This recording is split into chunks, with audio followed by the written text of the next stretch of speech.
I want to touch on something that you mentioned. Obviously, the ideology and the threat of again, you take that Michigan man that had joined ISIS in Syria. And Thane, I want to ask you a legal question before we get to you, Harley, on this, which is, I imagine that these cases are very difficult because you're talking about prosecuting crimes that are happening in another country. But it's hard to imagine anyone being part of ISIS for 2 years and not killing someone, knowing what a brutal group, a terror group they were in terms of how they conducted themselves and how they initiated their fighters.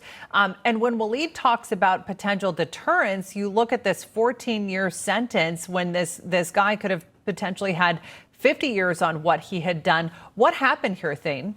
Well, this is the reason we are in Syria, because, the United States became a very fertile ground for recruitment. And we've had trouble all along, aftermath of 9/11, with American citizens. We ended up killing the sheik in Yemen, who was responsible for so many of those terrorist recruitment videos on YouTube. This is the issue. This is what Guantanamo Bay was very much about, because to prosecute these people here in the United States presents a very different question. And the punishments that they receive overseas requires the United States to be based there. And I agree with Waleed.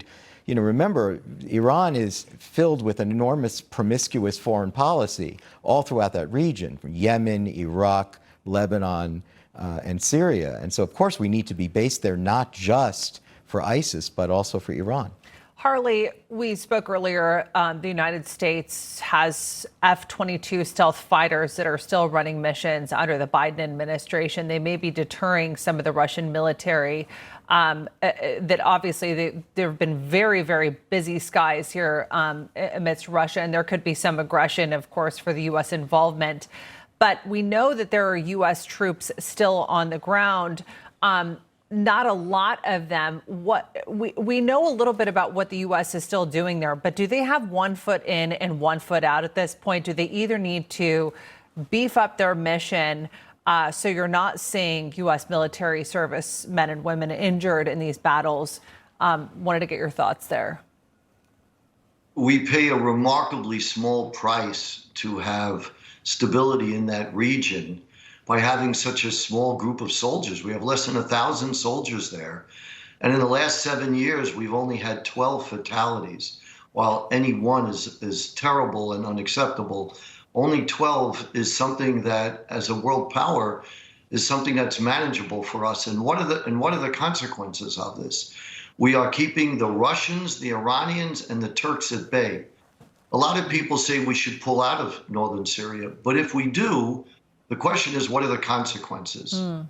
And it will probably embolden Turkey, or may embolden them to invade. It will certainly reinforce Russia's aggression, and they'll have a foothold there. And Iran wants to have complete control over Syria. So this would send another terrible message in the world if we withdraw. You can't but help wonder, if Biden didn't run out of Afghanistan, would Putin have invaded Ukraine? Maybe not. So that's why it's really important that we are steadfast. I know it's boring, it's not sexy, but it is the best alternative, and it will preserve peace. All right, Waleed Phares, Harley Littman, thanks for being here. Appreciate you.